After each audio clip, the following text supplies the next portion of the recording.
ಅಪ್ಪನ ಆಜ್ಞೆಯಂತೆ ಅಗ್ರಿಕಲ್ಚರ್ ಪದವೀಧರನಾದ ನಾನಿಂದು ಈ ಪದವಿಯ ಪರೀಕ್ಷೆಯಲ್ಲಿ ಇಡೀ ಸ್ಟೇಟಿಗೆ ನಾನು ಫಸ್ಟ್ ರ್ಯಾಂಕ್ ಬಂದ ವಿಷಯ ನನ್ನ ಅಪ್ಪ ಅಮ್ಮ ಅಣ್ಣ ಅತ್ತಿಗೆಯರಿಗೆ ತಿಳಿದರೆ ಅದೆಷ್ಟು ಸಂತೋಷ ಪಡೆದುಕೊಳ್ಳುತ್ತಾರೆ ಎಂಬುದನ್ನು ವರ್ಣಿಸಲು ಅಸಾಧ್ಯ. ಶ್ರೀರಾಮಚಂದ್ರನ ಪ್ರತಿರೂಪನಾದ ನನ್ನ ಅಣ್ಣ ಹೊಟ್ಟೆ ತುಂಬ ಹುಗ್ಗಿ ಹೊಡೆದು ಹಿಗ್ಗಿನಿಂದ ಹಾರಾಡುವನು. ನಾನು ಕೂಡ ಹಳ್ಳಿಗೆ ಹೋಗಿ ನನ್ನ ಅಣ್ಣನ ಜೊತೆಯಾಗಿ ಮಣ್ಣಿನ ಮಗನಾಗಿ ದುಡಿದು ರೈತನೇ ಈ ರಾಷ್ಟ್ರದ ಬೆನ್ನೆಲುಬು ಎಂಬ ಮಾತಿಗೆ ಒತ್ತು ಕೊಟ್ಟು ಎತ್ತಿ ತೋರಿಸುವೆ ಪ್ರಗತಿಪರ ರೈತನ ಮಗನಾಗಿ ಬಾಳು. ಓಹೋ, ಊರಿಗೆ ಹೊರಡುವ ವೇಳೆ ಆಗುತ್ತಾ ಬಂತು. ಇನ್ನೂ ಈ ರಜನಿ ಬರಲೇ ಇಲ್ಲವಲ್ಲ. ಈ ಪಟ್ಟಣದ ಹುಡುಗಿಯರ ಪಾಡೇ ಎಷ್ಟು, ಹೇಳುವುದು ಒಂದು ಮಾಡುವುದು ಮತ್ತೊಂದು. ನನ್ನ ರಜನಿ ಹೆಸರಿಗೆ ತಕ್ಕಂತೆ ರಜನಿಯೇ ಸರಿ. ಏನವಳ ಸೌಂದರ್ಯ, ಬ್ರಹ್ಮ ಸೃಷ್ಟಿಯಲ್ಲಿ ಅದೊಂದು ಅನರ್ಘ್ಯ ರತ್ನ. ರಜನಿಯನ್ನೇ ನನ್ನ ಬಾಳ ಸಂಗಾತಿಯನ್ನಾಗಿ ಮಾಡಿಕೊಳ್ಳಲು ನಿರ್ಧರಿಸಿರುವೆ. ಊರಿಗೆ ಹೋದ ಮರುಕ್ಷಣವೇ ನನ್ನ ರಜನಿಯ ಮದುವೆ ಬಗ್ಗೆ ಅಪ್ಪನ ಹತ್ತಿರ ಮಾತನಾಡಿ ಮದುವೆಗೆ ಒಪ್ಪಿಸುತ್ತೇನೆ.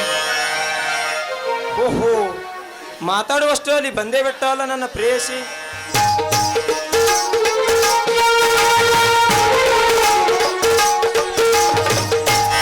Hi Raju, congratulation.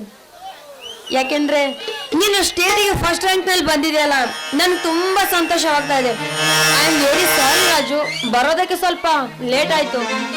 ಅದೇ ಬರೋದಕ್ಕೆ ಯಾಕಿಷ್ಟು ಲೇಟು ಫಸ್ಟ್ ಹೇಳು. ಇಷ್ಟೊತ್ತರೆಗೂ ಆ ಖಾಸಗಿ ಬಸ್ಸಿಗಾಗಿ ಕಾದು ಕಾದು ನನಗಂತೂ ತುಂಬಾ ಬೇಜಾರಾಗಿತ್ತು. ಕೊನೆಯಲ್ಲಿ ಆ KSRTC ಬಸ್ಸಿಗೆ ಬಂದೆ. ಯಾಕೆ, ನಿಮ್ಗೆ ತುಂಬಾ ಬೇಜಾರಾಯ್ತಾ? ಹೌದು, ಇಷ್ಟೊತ್ತಿನವರೆಗೂ ಕಾದು ತುಂಬಾ ಬೇಜಾರು ಆಗಿತ್ತು, ಜೊತೆಗೆ ಕೋಪನೂ ಇತ್ತು. ಆದರೆ ಈ ನಿನ್ನ ಮುದ್ದು ಮುಖ ಕಂಡಾಕ್ಷಣ ಬೇಜಾರು ಹೋಯ್ತು, ಕೋಪನೂ ಹೋಯ್ತು. ಹಾ ರಜನಿ, ತೆಗೆದುಕೋ ನನ್ನ ಫಸ್ಟ್ ರ್ಯಾಂಕ್ ಸ್ವೀಟ್.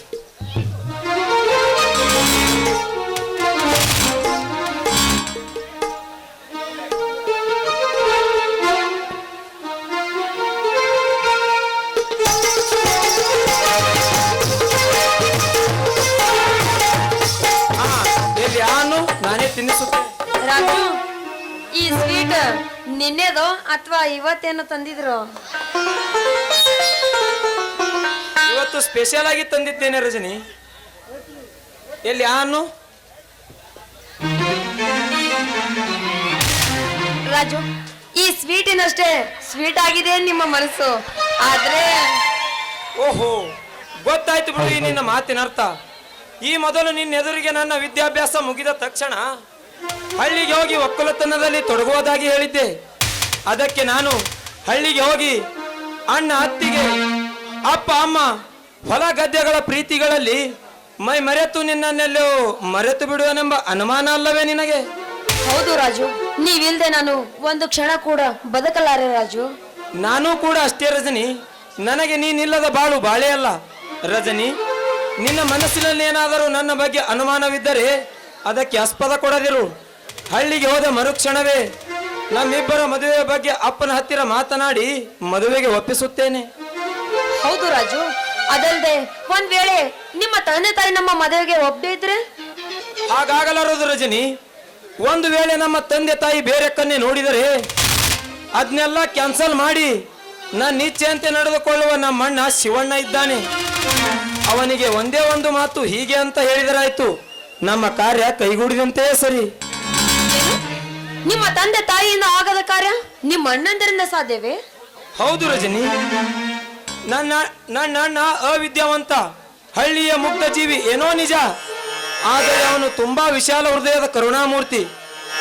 ನಮ್ಮ ಅಣ್ಣನ ಮಾತನ್ನು ನಮ್ಮ ತಂದೆ ತಾಯಿ ಕೂಡ ಮೀರಲಾರರು. ಅವನಿಗೂ ಅಷ್ಟೇ ತಂದೆ ತಾಯಿ ಅಂದರೆ ಭಯ, ಭಕ್ತಿ, ಪ್ರೀತಿ, ವಿಶ್ವಾಸ, ಪೂಜ್ಯ ಭಾವನೆ. ಅವನೊಬ್ಬ ತ್ಯಾಗಮೂರ್ತಿ ಇದ್ದಂತೆ. ತುಂಬಾ ಸಂತೋಷವಾಯ್ತು ರಾಜು. ಆದಷ್ಟು ಬೇಗ ನಾನು ನಿಮ್ಮ ಕುಟುಂಬವನ್ನು ನೋಡ್ಲೇಬೇಕು. ರಜನಿ, ನಾನಿವತ್ತು ಊರಿಗೆ ಹೋಗಲೇಬೇಕು. ಏಕೆಂದರೆ ನಮ್ಮ ಊರಿಗೆ ಇರುವುದು ಒಂದೇ ಬಸ್ಸು. ಅದೇನಾದರೂ ತಪ್ಪಿದರೆ ಮತ್ತೆ ನಾಳೆ ಹೋಗಬೇಕಾಗುತ್ತದೆ. ಆ ಬಸ್ಸಿನಲ್ಲಿ ಹೋದರೂ ಕೂಡ ಮತ್ತೆ 4 ಮೈಲಿ ದಾರಿ ನಡೆದೇ ಹೋಗಬೇಕು. ಅಂದಾಗೆ ರಜನಿ, ನಿನ್ನ ಯೋಗಕ್ಷೇಮದ ಬಗ್ಗೆ ಪತ್ರ ಬರೆಯುತ್ತಿರು. ನಾನು ಎದುರಿಗಿಲ್ಲ ಅಂತ ಮರೆತು ಬಿಟ್ಟಿಯಾ ನನ್ನನ್ನು? ಅಲ್ಲ ರಾಜು, ಒಂದ್ ಥಿಂಕ್. ಯಾಕಂದ್ರೆ ನಿಮ್ಮ ಊರಿಗೆ ಇರೋದು ಒಂದೇ ಬಸ್ ಅಂತೀರ, ಅದ್ರಲ್ಲಿ ಹೋದ್ರು 4 ಮೈಲಿ ನಡೆಬೇಕಂತೀರಲ್ಲ. ಹಾಗಾದ್ರೆ ನಿಮ್ಮ ಊರಲ್ಲಿ ಪೋಸ್ಟ್ ಆಫೀಸ್ ಇಲ್ವಾ? ನಮ್ಮೂರಲ್ಲಿ ಇಲ್ಲ ಇಲ್ಲ ಬಿಡು ರಜನಿ, ಪಕ್ಕದ ಹಳ್ಳಿಯಲ್ಲಿದೆ. ಅಲ್ಲಿಗೆ ಬಂದ್ರೆ ಅವರು ನಮ್ಮ ಊರಿಗೆ ತಂದು ಮುಟ್ಟಿಸುತ್ತಾರೆ. ಹಾಗಾದ್ರೆ ಏನ್ ಹಳ್ಳಿನೋ ಏನೋ. ಯಾಕಂದ್ರೆ ಜಗತ್ತು ಸುಧಾರಣೆ ಆದ್ರೂ ಇನ್ನು ಈ ಹಾಳಾದ ಹಳ್ಳಿ ಸುಧಾರಣೆ ಮಾಡಕ್ ಆಗ್ತಾ ಇಲ್ಲ ನಮ್ ಸರ್ಕಾರಕ್ಕೆ. ಏನು ಮಾಡೋದು, ಈಗಿನ ಸರ್ಕಾರ ಹಾಗಿದೆ, ದುರ್ಬಲ ಸರ್ಕಾರ. ಇನ್ಮೇಲೆ ನೋಡು, ನಾನು ಹಳ್ಳಿಗೆ ಹೋಗಿ ನಮ್ಮ ಹಳ್ಳಿಯನ್ನು ಯಾವ ರೀತಿ ಸುಧಾರಣೆ ಮಾಡ್ತೀನಿ ಅಂತ. ನಿನ್ನನ್ನು ಮದುವೆಯಾಗಿ ನಮ್ಮೂರಿಗೆ ಕರೆದುಕೊಂಡು ಹೋದರೆ ನಮ್ಮೂರು ನಿನಗೆ ಹಳ್ಳಿನೇ ಅನಿಸಿರಬಾರದು. ಆ ರೀತಿ ಸುಧಾರಣೆ ಮಾಡ್ತೀವಿ. ಇರ್ಲಿ ಮಾರಾಯ, ಹಳ್ಳಿ ಸುಧಾರಣೆ ಮಾಡೋ ಹೊತ್ತಿನಲ್ಲಿ ನನ್ನನ್ನು ಮರ್ತು ಬಿಟ್ರೆ ಮತ್ತೆ ನಿನ್ನನ್ನು ಮರೆಯೋದಕ್ಕೆ ಸಾಧ್ಯವೇ? ಇಲ್ಲ ರಜನಿ, ರಜನಿ, ವೇಳೆ ಆಗುತ್ತಾ ಬಂತು. ಅದಕ್ಕೆ ಈ ನಿನ್ನ ಇಂಪಾದ ಕಂಠದಿಂದೊಂದು ಸ್ವಂಪಾದ ಸಂಗೀತವನ್ನು ಆಗಲ್ಲ, ನಾನು ಬಿಡಲ್ಲ. ಬೇಗನೆ ಏನ್ ಮಾಡ್ತೀರಾ?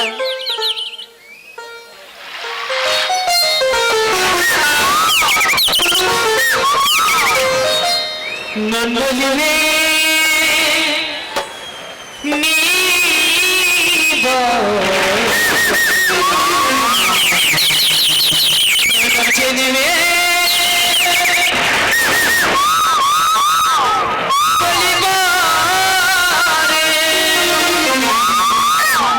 ಬಲಿಬಾರದು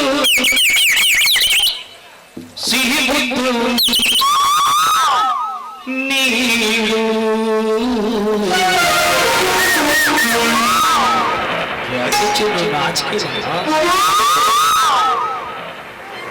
ಸಿಹಿ ಮುತ್ತಿನ ಕಾಣಿಕೆ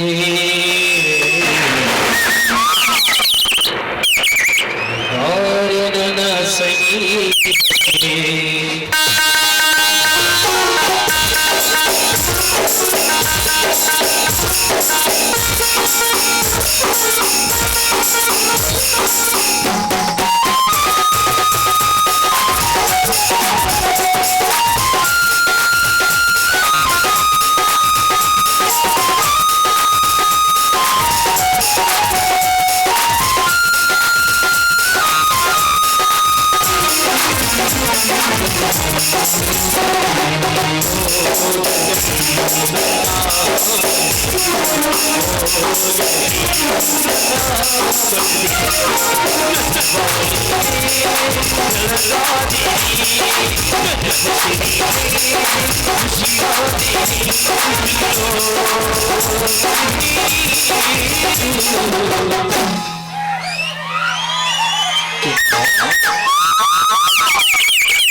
ನಿನ್ನಿಂದಲ್ಲ ಚಿನ್ನು, ಇವತ್ತಿಂದ ಐತಿ. ನನ್ನನ್ನು ಅಪ್ಪಿಕೊಂಡರೆ ಏನಾಗ್ತೈತಿ ಗೊತ್ತಾ? ಸಿಹಿ ಮುತ್ತಿನ ಕಾಣಿಕೆ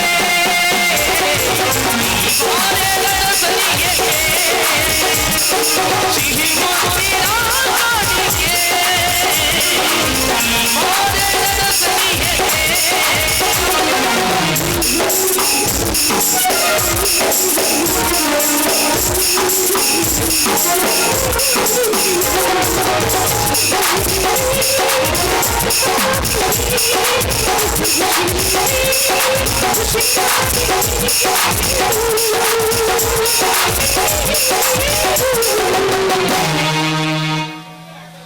ಸಿಹಿ ಮುತ್ತಿನ ಕಾಣಿಕೆ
ನಗು ಮುಖ ಚಿನ್ನ